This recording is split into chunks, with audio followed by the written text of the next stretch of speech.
So one more time, can you please acknowledge all the filmmakers, all the artists?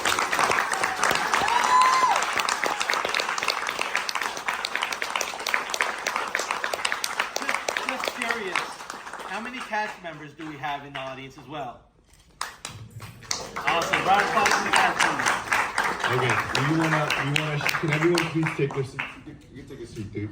Yeah, take your seats, because we're going to be calling up all the filmmakers in a moment, but the first thing we have to do is, I want to see everyone throw their hands in the air. I want to support you and acknowledge you. We want to learn how you went ahead and had your story made.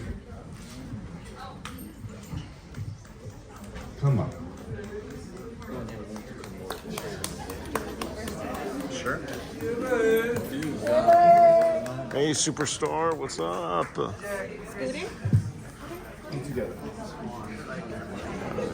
Your director, please come up.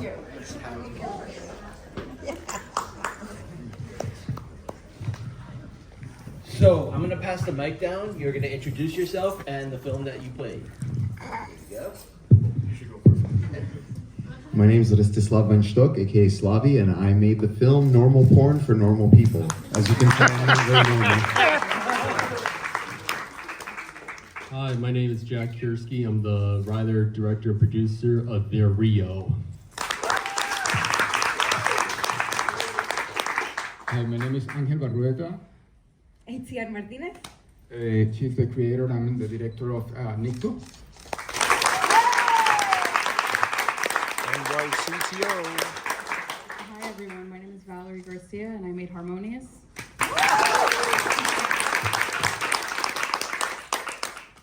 Hey everyone, my name is Jay Henrik and I made Unknown. Hi, my name is Brian Rosenthal. I'm the writer, director, and editor of POV.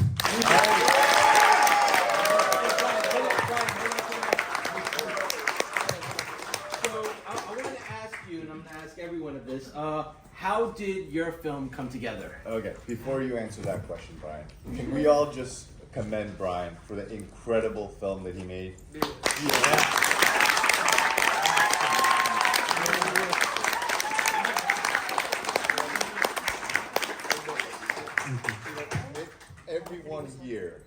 Everyone here made a little miracle. Well, that's a lie. So, not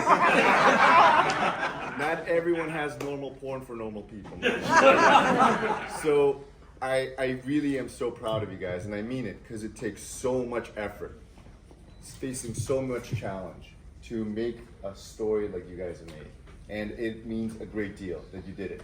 And here in Florida, so many people run away from Florida to make their films, right? There's not as much financial support, there's not an infrastructure.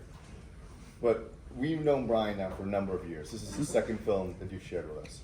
I'd love to know, why did you challenge yourself even more to make such an exceedingly complicated, incredibly like mountainously challenging production? Like, what was it that you told yourself after the first one? Like, I want to make it even harder for myself. You know, if you're not doing something to challenge yourself every time, you know, you do something new, there's no point. So you always have to step outside your comfort zone and push a little further than you have before, you know, with each project, just to grow and you know, try and do something new. But was there a point where you're like, I can't do this, I'm going to give up, I can't deal with it? Is there a point that you faced? To be totally honest, no, just because I've done the whole like silly action thing in short films so many times that by the time we got to the hard part, which most people would consider the action and the choreography and the, you know, the gags and everything, that was just kind of like routine at that point. The hardest part was, you know, getting the story across and kind of building the world and all that stuff. So I'm glad to say that I managed to get through it without too much hardship.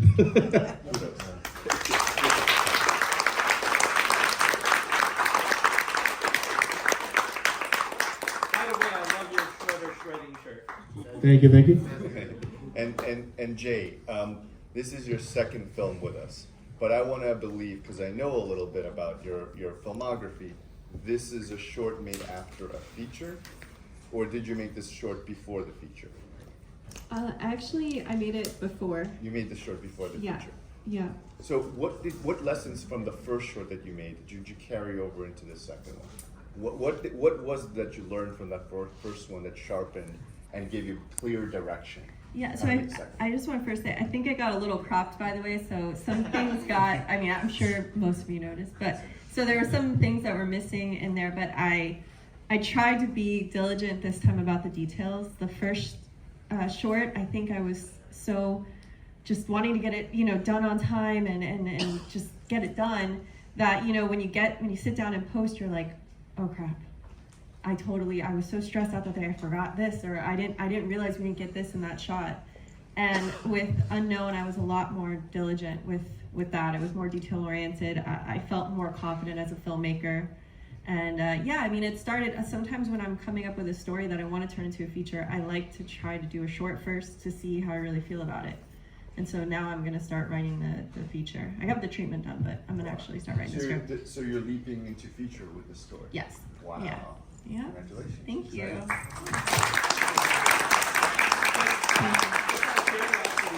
Are you planning to shoot the feature locally? That's always the goal. I have to say, we have a production company that we're just starting, Voodoo Pictures, and our goal is to shoot as much as we can locally and work with the municipalities and the powers that be to try to make that happen, because we have an amazing community here of really talented filmmakers, crew. So the more we can get, those people doing what they love, the better for the community.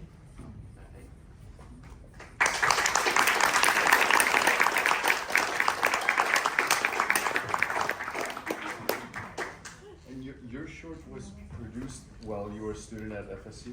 Yes, it was. What was the process like to be making a film in that kind of an environment? Was it a supportive one, or did you fight the infrastructure and fight for your rights to party? Well, FSU is a very, I'm very happy to be, I just recently graduated, so I was very happy to go there.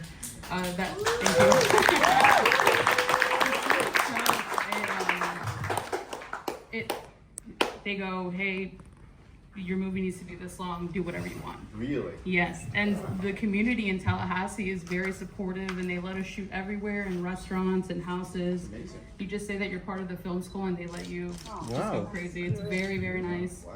So this one we shot in Havana, Florida, about 30 minutes from Tallahassee. And in the summer when it's constantly raining, 120 degrees outside, so the only thing I was fighting was cockroaches the size of footballs and a porta potty from hell.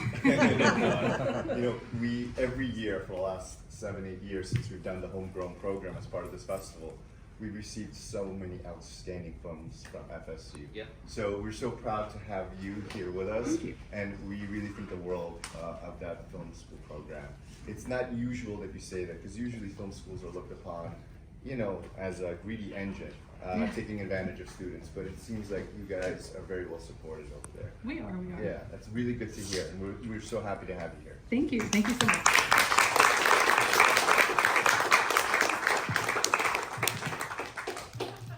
So this was Nikto, is your film. Do you want to introduce yourself? Nikto is a proof of concept for a show that is being created by HR, and I had the opportunity to direct it. It was done here in Miami with a lot of local support. I would have to say like almost the whole crew was local. We had some actors that came out of town to help us to produce this, and the idea behind this, well, Itzer can tell us better, but is to create a show out of this. And this is our proof of concept, where we were dividing between doing a trailer or just do a short, but so we ended going like in between, trying to show what we can do and put it together as a little piece, right? You were shooting in the wild streets, the mean streets of Miami, right? Were there any people while you were shooting just kind of stopped and said, what the fuck is going on? Because you got some wild imagery going on over here. Did anyone actually just kind of get startled? Did you guys get approached by the police or by passersby Did anyone come to anyone's rescue? We were smart enough to shoot at 4 a.m. We're vampires, so I had to be. One of your leads, Camila Rodriguez, 2 years ago we world premiered her film The Welder. So it was great to see her back on Yes. screen. Is she going to be part of the series that you're planning? Yeah, it's so many moving pieces that we cannot, we know what we want, but then there are so many other factors that come into play. But yeah, I mean, she's an amazing actor and a sweetheart to work with. So it would be amazing to have her on board for sure. You when you shoot it, you actually make South Beach look more amazing than it does in a lot of films set in South Beach. So congrats on that. Thank you. It was actually our goal to find a mix between what we know it actually is and what people think it is. Like, how can we show, use the sexiness of Miami, but also find The alleys. exactly what's mystical, what's behind the, what people see in movies and stuff like that. But so much we can play with when we get to do this bigger project with it. Well, thank you for thinking of us and giving us this teaser, first look. Oh, of course. I mean, it's a pleasure. Thank you so much.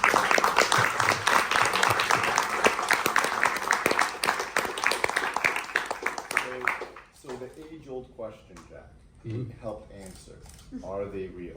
Yes. I want to know, how much fun did you have making this short? This is what, the third short of yours that we're showing at the festival over the years? Was this the most fun short that you had to shoot? Yes, I think it's one of the most funnest films that I've done.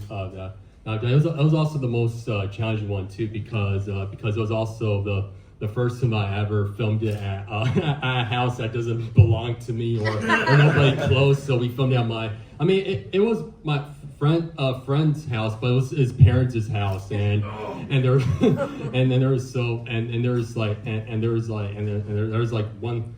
one thing that went wrong, which is a house owner's giving us a short time limit. So I got come up with a backup plan on my feet, but other than that, it went well. It was still fun. We still stayed positive on making it, following for my vision with the helping others, and I'm grateful to have an amazing cast and crew. Do you want to call out some of your cast over here? Yeah. So all right. So a cast of their Rio, please stand up.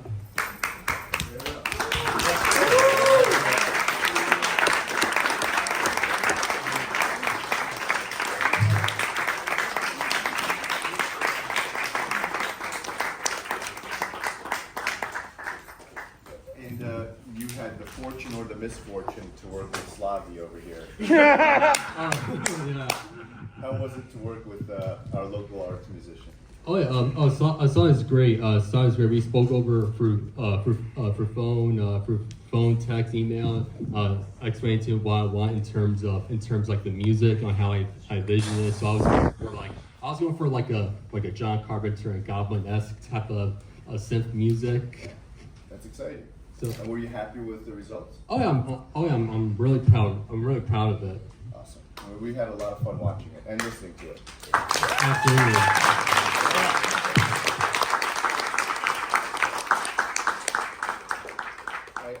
I don't know even what to ask. For an artist who's so into music and working on music and everything, what was it like putting out a film with almost no music? Yeah. So I'm like one of 5 people in the world that thinks Skin and Brink is one of the best fucking films of the last 20 years. Just a bunch of shots of doorknobs and windows and door frames, and the vibes are on point. And I was like, you know what? I'm gonna do something experimental. I'm gonna do something that people are gonna walk out of or hate. And I'm gonna feel like either 5 people are gonna be deeply unsettled and really go, what the fuck did he do to these kids and where are they? And the rest of them are gonna be like, what the fuck am I watching? Which I got a few of those. Someone in the back really hates foreplay because they're like, when is something gonna happen? Normally, all my shit is just Tarkovsky and Refn cosplay. But for this one, I was like, I want to get as David Lynch, as Kyle Edward Ball as I can, and just make it really like subversive and hard to digest. And I heard some people go, where's the plot? Well, there's no fucking plot. It just needs to unsettle you. I want you to be uncomfortable. I want you to wonder where the fuck those little girls that were screaming are and what the fuck he was eating. By the way, last year Slavi did music for Terrifier 2, which was pretty awesome. Yeah! Right on, dude! I got some stuff in the works this year. Terrified 3's coming up. So, let me ask you, what did you find to be most difficult about filming this, especially compared to your last one? So every other film I've used a camera, like I have a Blackmagic 6K, but for this one, I shot it on my phone because I was like, I want it to look as shitty as possible before I make it look like a VHS. And I kind of really wanted to just give that feel of like, this is a VHS that turned up at the police station and like everyone's flabbergasted and they don't know if crimes are happening, what the fuck happened with the chicken mask. By the way, that was me. I went full nude for this one. I don't know if anyone saw my dick, but it's there. Oh, jeez! Ay, ay, ay. Love it. So, let me ask everyone else, what were some of the most important lessons that you learned from working on this film, these current films that you showed today? Should I start or should he? Oh, you did. I didn't really learn anything. I feel like every year I put less and less effort into it. I did one short that I spent like 3 weeks on and fucking looked amazing. And then after nothing happened with that, I was like, well, fuck this. I'm shooting the next one on my phone. So I kind of learned to maybe just, as long as my message gets across, I'm happy. So that's what I got from this one. I think what Slavia learned is that chairs are meant to be seated on.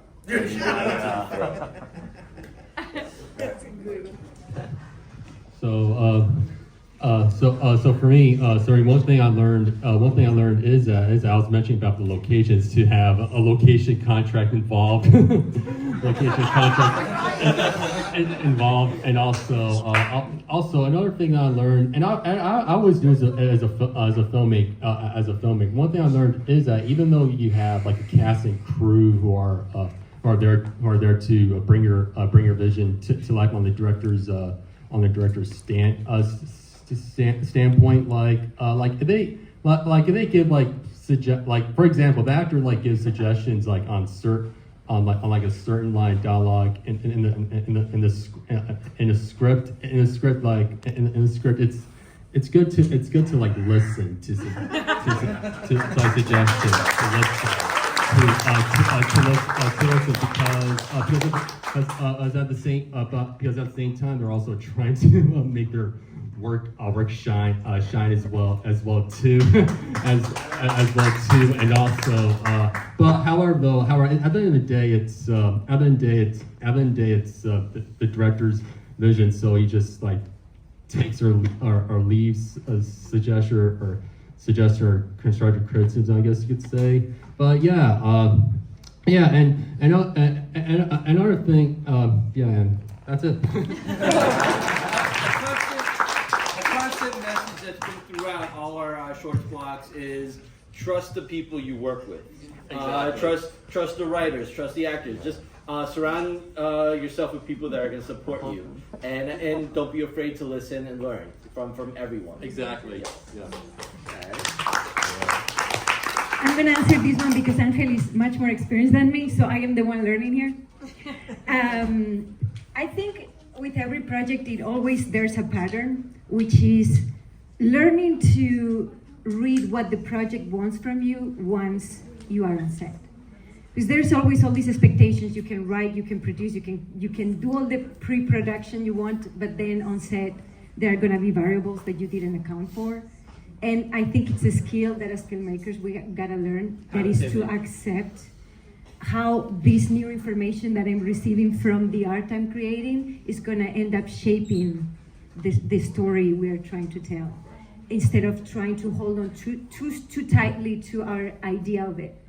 And in the end, you allow magic to happen because you're working with a bunch of artists that hopefully you trust. That's why you're working with them, and it always, when you allow that, it ends up being way better than you could ever imagine. Because this is a teamwork, this is a collective art, and it's what happens, the magic of being on set.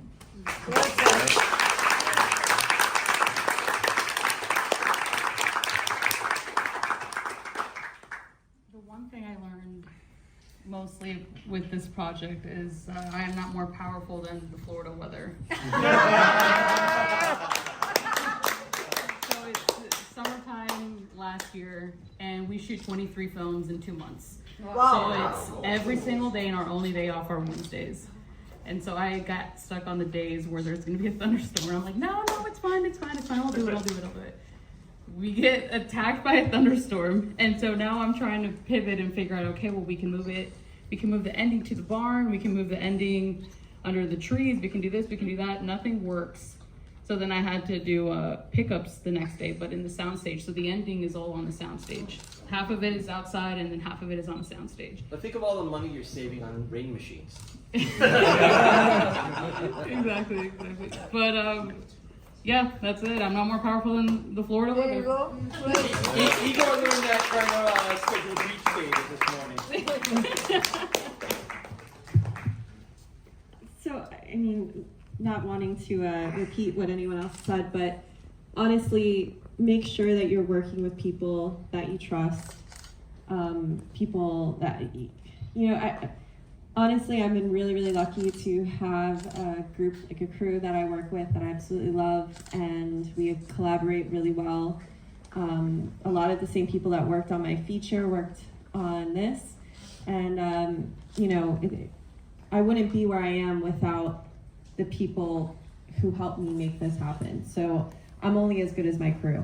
And there's also Everett. I know he's not here today. Yeah, that's another example. Like, I've just been blessed with amazing creative partners. And then another thing I just want to say is, like, make sure you're always fighting for your vision. Make sure you're always fighting for what's right. Don't allow yourself to get sometimes caught up and bamboozled by making a movie or making a short and skip steps that are important in the process. Get paperwork signed, protect your art, protect yourself. That's the most important thing I gotta say.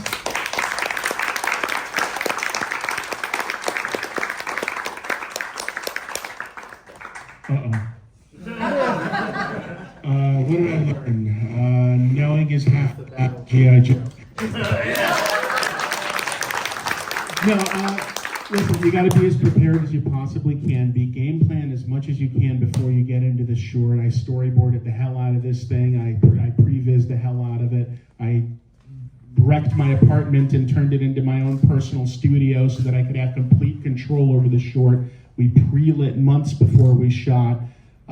So much planning is really what enabled me to do this thing on such a low budget, and I think that was the biggest takeaway for me, is just plan the hell out of everything you possibly can, because at the end of the day, everything you can imagine on the day when you're shooting is going to go wrong. And if you've at least planned for all those contingencies, you'll have answers for the problems that come up.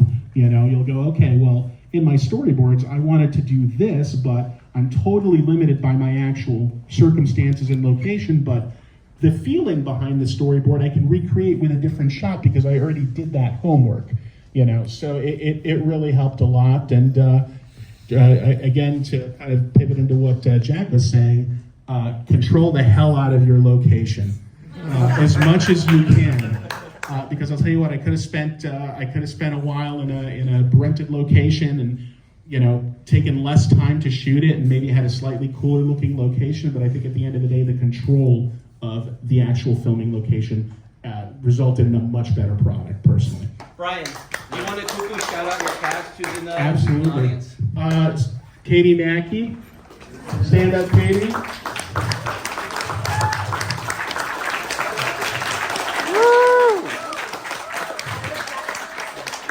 We have Joshua Borst here as Raw with McGraw. And everybody else who helped and was in the film, please stand up. You guys are here. Just stand up and make yourselves known. Eric Hilaire, producer, special effects, assistant director David Griffin, Reno O'Donnell, another producer. Guys, it's just, it takes a village to make a movie, and appreciate everyone that's willing to help you on your journey. Let's give a round of applause to you.